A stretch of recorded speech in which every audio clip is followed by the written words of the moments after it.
जय श्री राम। जय सीता माँ।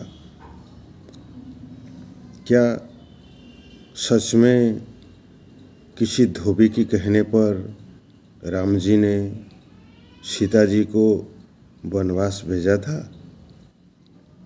राम जी ने कभी सीता से नहीं कहा कि तुम वनवास चली जाओ।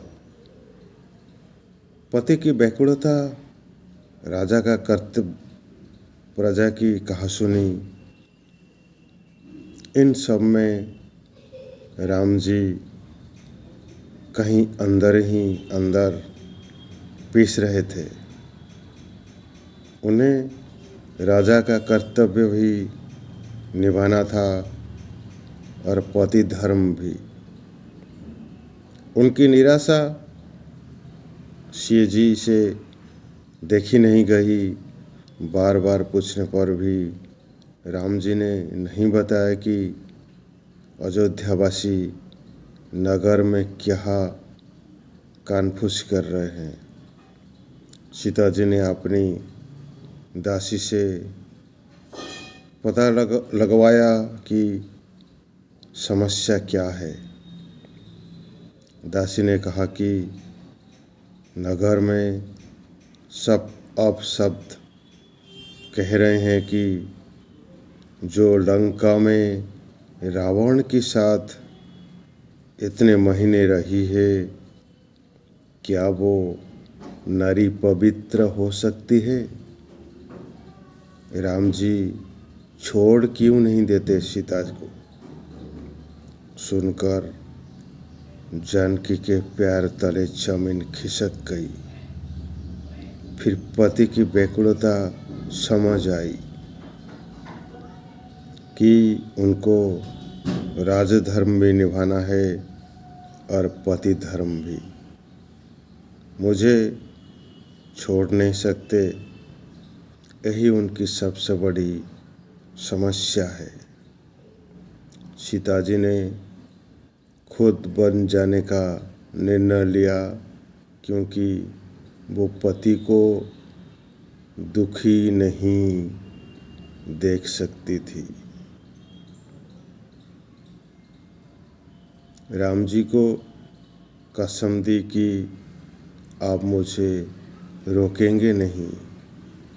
लक्ष्मण को बुलाया गया और सीता जी ने आदेश दिया कि मुझे वन में छोड़ जाओ। यहाँ एक दूसरे के प्रति त्याग, प्रेम साफ दिखता है, पर लोग आज भी कहते हैं कि राम ने सीता को छोड़ दिया। एक बार ससुराल जनकपुर से बुलावा आया।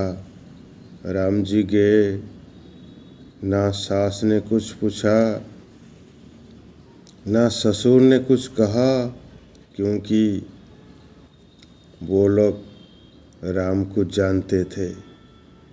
पर एक दासी ने जरूर कहा। जब दासी राम जी के लिए जलपान लेकर उनकी कक्ष में गई तो दासी के चेहरे पर उदासी थी। राम जी ने कहा, मैं जानता हूँ तुम सीता की सबसे प्रिय सखी हो और उसके लिए चिंतित भी होना। जो कहना कह दो। दासी ने कहा, मैं जनकपुर के सभी दीवार पर ये लिख देना चाहती हूँ कि जनकपुर वालों, अयोध्या में अपनी बेटी मत ब्याहना। वो उनका मोल नहीं जानते। 2 लफ्ज में दासी बहुत कुछ कह गई थी। राम जी चुपचाप सुन रहे थे। ये थी श्री राम और माता सीता की जुड़ी एक कथा की कुछ पल। जय श्री राम। आपकी दिन शुभ हो।